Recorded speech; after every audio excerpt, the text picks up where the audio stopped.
Swimming, kayaking, whitewater rafting, all activities people across our area enjoy in the summer months. And with Memorial Day weekend about to get underway, we want to make sure you at home are being as safe as you can as you venture out on the water.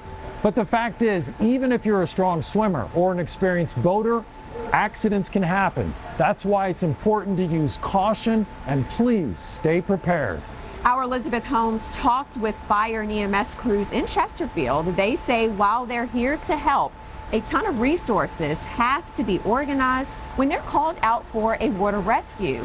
And that takes time, sometimes more time than you might have. In a case of a water rescue, minutes matter. One Chesterfield firefighter I spoke with said there's only a certain amount of time before a rescue mission becomes a recovery mission. And he said most of the rescue calls that they respond to could have been prevented. Chesterfield Fire and EMS's scuba rescue teams are ready for action, expecting to see a steady increase in calls as the summer months approach. Biggest locations would be Lake Chesden, a lot of boaters out there having a good time, the Appomattox River, and the James River. Team member Jake Crockett telling us no matter how fast they leave for a call, the clock is ticking when someone's survival is on the line. We only have an hour, and if we run a call on the Upper James River from here, by the time that we get the call, get the units hooked up and get there and get in the water, it's probably already been 45 or 50 minutes. Between May 1st, 2023 and now, Chesterfield Fire and EMS responded to 38 total water rescue incidents. There were 10 total drownings. Just on the James River, a hot spot during summer holidays, there were 23 reported water rescue incidents and 5 drownings. Crockett says most cases could have been prevented by simple things, like wearing a life jacket. Do you feel like that message has caught on and things are getting better? Not particularly. People are out trying to have a good time, and we support everyone getting out, enjoying time with friends and family.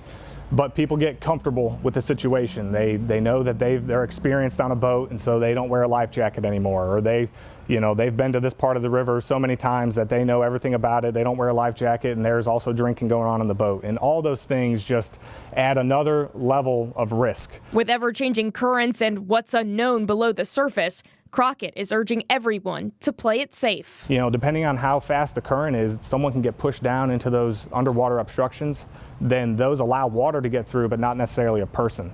And so jumping in, not familiar wherever they're at, they can get into a situation that they can't get out of. And then we have to respond, to a tragedy rather than everyone going home safe. Now, just a reminder, by law, it is illegal to operate a boat while under the influence of alcohol. Also, by law, you should have at least one U.S. Coast Guard approved life jacket for everyone on board a boat. I'm Elizabeth Holmes for CBS 6 News. A new CDC study shows drowning deaths are on the rise in the United States following decades of a decline. Now, according to the CDC, more than 4,500 people died due to drowning each year from 2020 through 2022. That's 500 more per year compared to 2019. And the CDC believes access to basic swimming skills could prevent these deaths. Our Caroline Colburn takes us inside a swim school in Henrico County to show us how they're teaching young children life-saving skills. Class is kicking off for this young school of swimmers. Good job. At the Goldfish Pool in Richmond. You're gonna get Cameron belly. Here, fun and instruction go hand in hand. Open your mouth. 2-year-old Cameron Kilgore floats, crawls, and flips through the water. Skills she spent the past year learning in this very pool. Cameron's got a lot of confidence.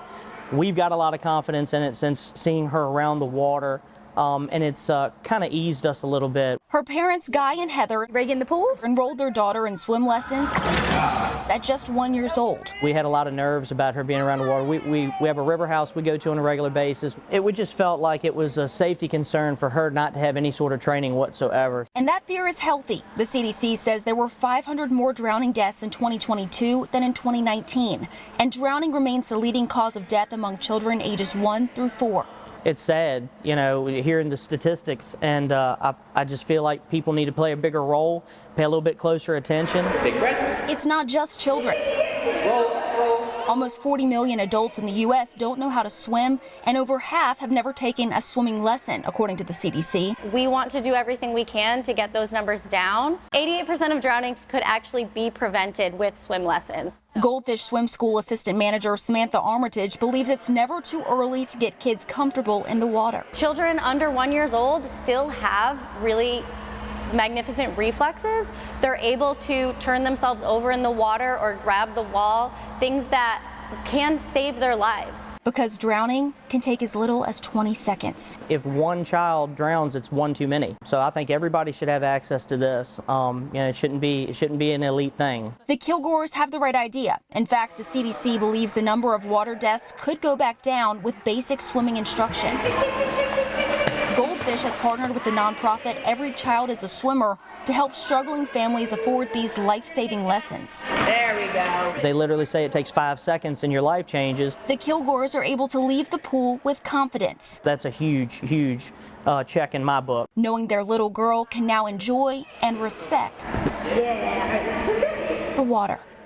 Some other tips that can help save lives: make sure your child wears a bright swimsuit. Also make sure they have an approved flotation device if they're not able to swim on their own. And finally, if you have a group of people, make sure one person is dedicated to watching the child in the pool. Even with a lifeguard, attention on the kids can help save lives. I'm Caroline Colburn, CBS 6 News. For more information on swim lessons at Goldfish Swim School, go to their website, goldfishswimschool.com. Now, here at Swim RVA, through their Learn to Swim program, they're teaching 2,500 students across 31 different schools. That's more than 17,000 free lessons. Pretty impressive. And in collaboration with the YMCA and Nova, they are reaching 106 schools across our area. And not only do they offer swim lessons for children, but for adults and for people with autism. You can find more information on all of these programs by going to swimrichmond.org. And of course, you'll find all of our coverage on water and swim safety online at WTVR.com. Now, if you're heading out on the water this weekend, we want to say have fun, but please stay safe out there.